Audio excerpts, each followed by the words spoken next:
começo só havia o vazio, transbordando de possibilidades infinitas, das quais você é uma.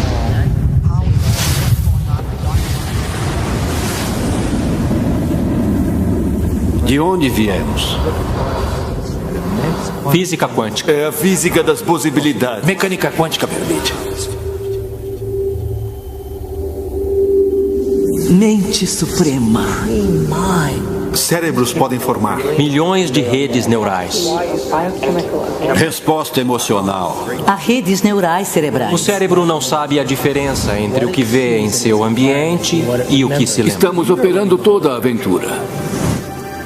Aquilo que me fez observar o mundo à nossa volta. Como pode continuar vendo o mundo como real se o eu que está fazendo com que seja real é intangível?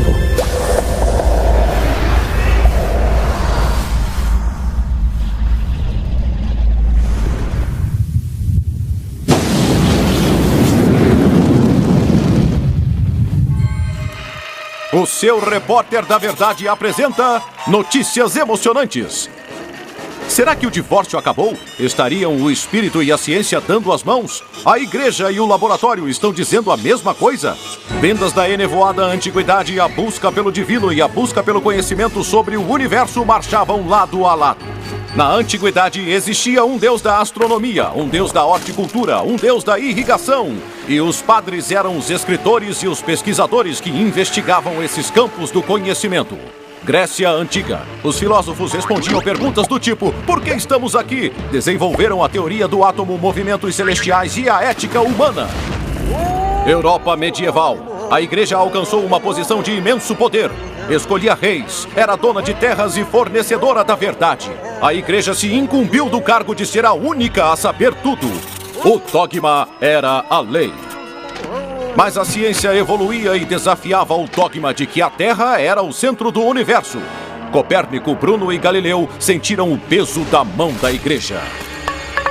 A tragédia. Sem conseguir mais omitir a ciência, a igreja e a ciência dividiram o esforço pelo conhecimento. Descartes inventou o dualismo. A igreja tinha o invisível, a ciência o visível. E assim nasceu o materialismo. Uma trégua penosa. Os cientistas não eram mais tolerados e reagiram em forma de vingança. O invisível é fantasia, ilusão.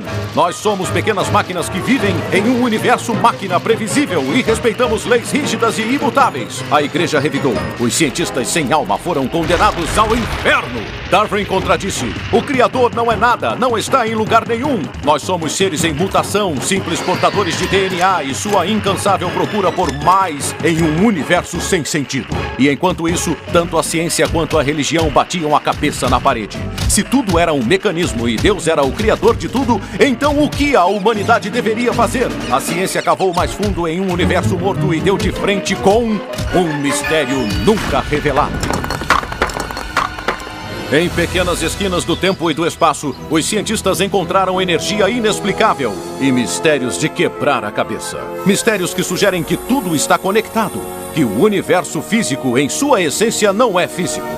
O tempo e o espaço são só elementos desse não materialismo. E hoje, cientistas renegados estão se encontrando com líderes religiosos, conversando e tentando realizar um encontro de espírito e ciência de uma vez por todas. Assim como o século XX abriu as portas para uma visão mecanicista, o século XXI irá demolir a parede que separa a igreja e o laboratório. Seu repórter da verdade se despede aqui.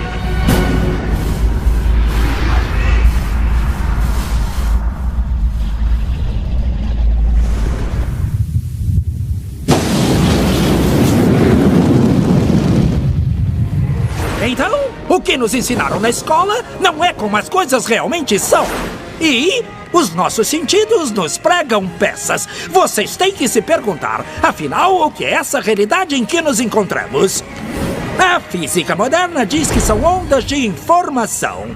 E eu acredito nisso? Haha, tomara que sim! E estamos aqui com o vovô de toda esquisitice quântica. O nada famoso experimento da fenda dupla. Para entender esse exemplo, nós precisamos ver como partículas ou bolinhas de matéria agem. Se por acaso lançarmos um pequeno objeto pela fenda que pode ser uma bolinha de gude, podemos ver um modelo na parede de trás, pois as bolinhas passaram pela fenda e bateram lá. Agora, se colocarmos uma segunda fenda, nós esperamos ver uma segunda tira duplicada à direita. Agora, vamos ver as ondas. As ondas batiam na fenda e irradiavam, batendo na parede de trás, com maior intensidade diretamente na linha da tira. A linha iluminada, na parede de trás, mostra essa intensidade. É parecida com a linha que as bolinhas de gude fizeram, mas, quando adicionamos a segunda fenda, acontece uma coisa diferente. Se o topo de uma onda encontra a parte de baixo de outra onda, elas se anulam. Agora existe um modelo de interferência na parede de trás. Os lugares onde dois topos se encontram são os de mais intensidade, as linhas de luz, e onde elas se anulam, não tem nada. Então, quando jogamos coisas, quer dizer matéria, através de duas fendas, temos isso. Duas linhas. E com ondas, nós temos um modelo de interferência com muitas linhas. Por enquanto está bom. Agora, vamos ficar quânticos.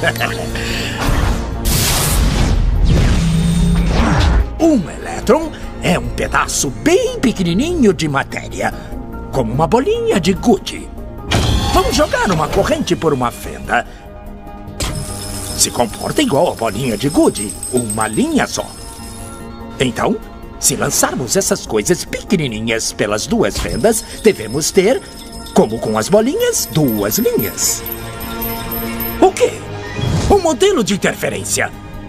Nós lançamos elétrons, pedaços bem pequenininhos de matéria, mas temos um modelo igual ao das ondas, não como o das bolinhas. Como? Como pedaços de matéria podem criar um modelo de interferência como o das ondas? Isso não faz sentido. Mas os físicos são espertos. Eles pensaram, talvez essas bolinhas estejam pulando umas nas outras e criando este modelo. Então, eles resolveram lançar os elétrons um de cada vez. Assim, não teria jeito de interferirem um no outro. Mas depois de uma hora, o mesmo modelo de interferência estava aparecendo. Não existe outra explicação. O elétron sozinho sai como uma partícula, se torna uma onda de potenciais, passa pelas duas fendas e interfere consigo mesma para bater na parede como uma partícula. Mas, matematicamente, é mais estranho ainda. Passa pelas duas fendas e por nenhuma. E passa por uma só e passa só pela outra. Todas essas possibilidades estão em superposição uma com a outra. Mas os físicos ficaram incomodados com isso. Então, decidiram espiar e ver por qual fenda o elétron realmente passa. Eles colocaram um equipamento medidor em uma fenda para saber por qual delas o elétron passou e seguiu voando. Mas o mundo quântico é muito mais misterioso do que eles podiam imaginar. Quando eles observaram, o elétron voltou a se comportar como uma bolinha de gude. Ele produziu um modelo de duas linhas, não um modelo de interferência com várias linhas. Só o ato de medir ou observar por qual fenda o elétron passaria fez com que ele passasse por uma fenda, não pelas duas. O elétron decidiu agir diferente, já que ele sabia que estava sendo observado. E foi assim que os físicos entraram nessa terra estranha e misteriosa dos eventos quânticos. O que é a matéria? Bolas de gude ou ondas? E ondas de quê? E o que o observador tem a ver com tudo isso? O observador acabou com a função de onda simplesmente por observar.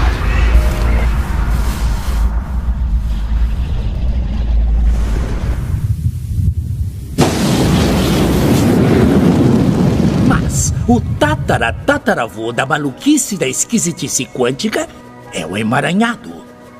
Se o tempo reverso, a simetria, destrói a noção do tempo, o emaranhado destrói a nossa experiência de espaço. 2 objetos, 2 elétrons criados juntos, estão emaranhados. Mande um para o outro lado do universo. Agora, faça alguma coisa com um e o outro vai responder instantaneamente. Instantaneamente.